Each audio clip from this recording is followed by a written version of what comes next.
everybody? Welcome back to the channel once again. This is your 5-minute focus of the day. And unlike yesterday, we will try to keep it at 5 minutes because I wanted to explain things yesterday. That's why we went basically double the length. But today, 5-minute focus. Let's jump right into it. Monday Night Raw. I did the Raw review a few hours ago, really like 8, something like that, with the great Joe Cronin over there, and everybody on the show last night seemed to think Raw was terrible, except for me. I enjoyed Raw, and I'm here to defend it. A few hours have passed, and let me tell you, nothing's changed. I rewatched the show, and I'm more convinced that it was a good Raw, and I'm going to defend it the best I can. I know some of you out there are probably going to shit on it, and some people might actually agree with me. Look, here's the reality. Things that people have wanted are happening.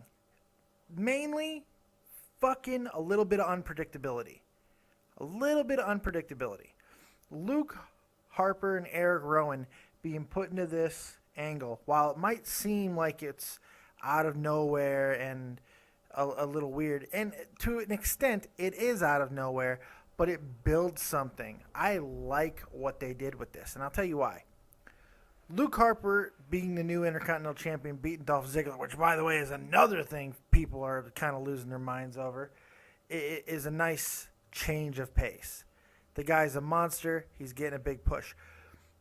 Now, Rowan getting put into the main event at Survivor Series was a little bit of a curveball. Now, I still have not seen as to why it has happened. Is Sheamus hurt? Did he get hurt during the angle with Henry, or is this just something they wanted to do? They felt like Sheamus was not right for the angle. I have no idea. So I'm going to speculate the best I can. I'm going to say it was an audible. I'm going to say that Sheamus got hurt. Until I see otherwise, Sheamus got hurt. In my mind, Sheamus got hurt, so they threw an audible. They were like, okay, who's back here? Who can we throw out there that will not only make a little bit of sense, but be a surprise and build something? They did that with Eric Rowan. Yes, Rowan's had a weird gimmick the last couple of weeks with the rapist stalker thing, whatever he's fucking doing. But he came out last week and just appeared last night and appeared right through Luke Harper.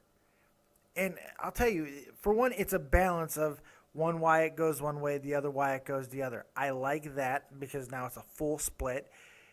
It creates automatically a new rivalry that they can build from. And they didn't necessarily have to do it because they do teammates, going after each other quite often. But this is a little bit more unique of a situation, and I kind of like it because they're both monsters. And at worst case scenario, it's a first feud for Harper to really cut his teeth and kind of just decimate Eric Rowan and make himself look stronger if you want to go that route. And you don't have to worry about burning through the Ziggler rematch immediately because obviously it's not happening at Survivor Series. So, this makes a lot of sense for me. After Ziggler gets done with his rematch clause, you have something you can go to, or you can burn it quickly. It's up to you. That's the good part of having this happen. And it was unpredictable. We knew Ryback was going to be in there, but having Eric Rowan on the team makes a little bit more unpredictable. Look, let me get to the next point that people were kind of losing their shit about. Dolph Ziggler losing the Intercontinental title. This was happening. This was obvious. I felt that there was nothing wrong with it because it made sense within the storyline. They've been punishing Ziggler, and punishing Ziggler in storyline, not in reality. In reality, he's still very loved. So they punish the shit out of him, they beat him up, and they take his belt. I like that. Now, they could do whatever they want. They could have him be Daniel Bryan. He could be the one that's going against the grain now. I like that. If they want to thrust him into the main event, they could have him turn on Cena. They could say, I blame you, Cena. If I wouldn't have fucking sided with you, this wouldn't have happened to me. My life was going to shit. Thrust him into a feud with Cena. There's so many things they could do because of this, the choices that they made.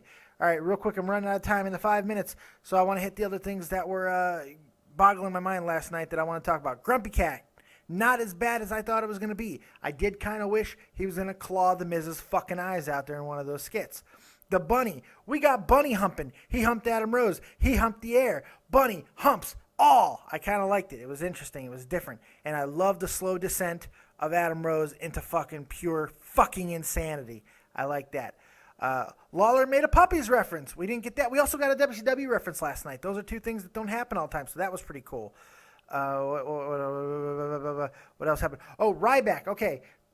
I like Ryback. I thought he worked a really good match with Cesaro last night. It shows me that their faith in him is not misplaced, and he's getting better. Heath Slater, what the fuck? Coming out like Apollo Creed, calling Rusev a bitch, then getting squashed. Kind of cool.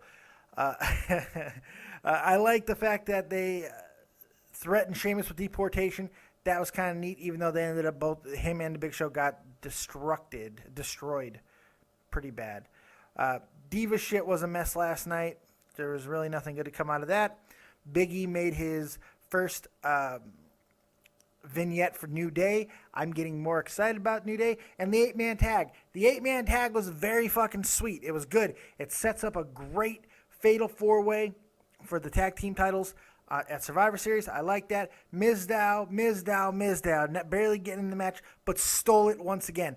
Loved it. Like that. The Matadors are working good matches. I liked where the tag team division is going. Overall, I really enjoyed Raw. I'm going to give it a 7 to 7.5 yet again. Probably maybe 6.5 to 7. I'm going to go there. Let's not get crazy.